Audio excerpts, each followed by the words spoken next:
Back now to our Money-Wise trivia question. And which country is Canada's largest supplier of cork? Portugal, Spain, or Italy? The answer, Portugal.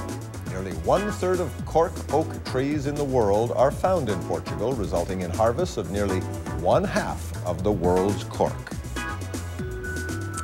And when it comes to popping that cork, Canadians rank 5th in the world in wine consumption.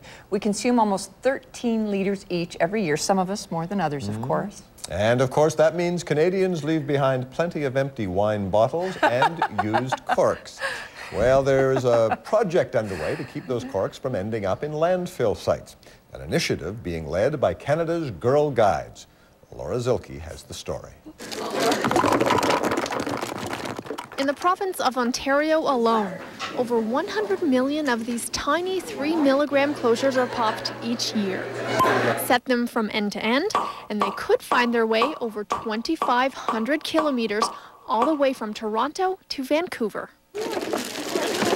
As part of an initiative in Ontario, and one that may soon pop up across the country, Girl Guides now have Bag-a-cork drop-off bins at liquor stores and restaurants to collect patrons' used stoppers.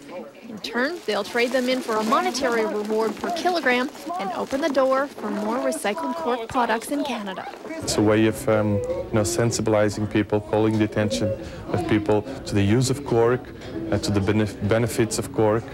A couple of little-known facts about cork. For one, it is one of the world's oldest known closure materials and dates back as far as the 17th century. Dom Perignon can take credit for that one. Another, it is completely renewable, biodegradable, and recyclable. Winemakers, in order to reduce the small percentage of cork taint that occurs from cork or from aging wine in wood barrels, are starting to use synthetic corks or screw caps.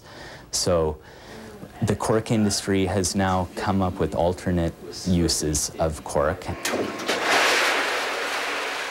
With absolutely no waste, collected corks are cleaned, shredded into tiny granules, then heated and mixed with a binding agent to eventually become one of dozens of items. Everything from gasket materials for their lawnmowers to cork flooring, cork wall tiles. A virtual home full of cork. This is the Cork House, owned and operated by cork recyclers Jelinek Cork. And looking around from floor to wall to ceiling, there is cork everywhere. The #1 use of cork in Canada, underlay for flooring.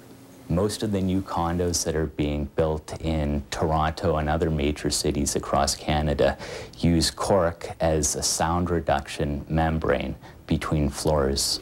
And just in case you were wondering, cork is one thing that actually does grow on trees. The initial harvest takes place after 20 to 30 years. They harvest the bark.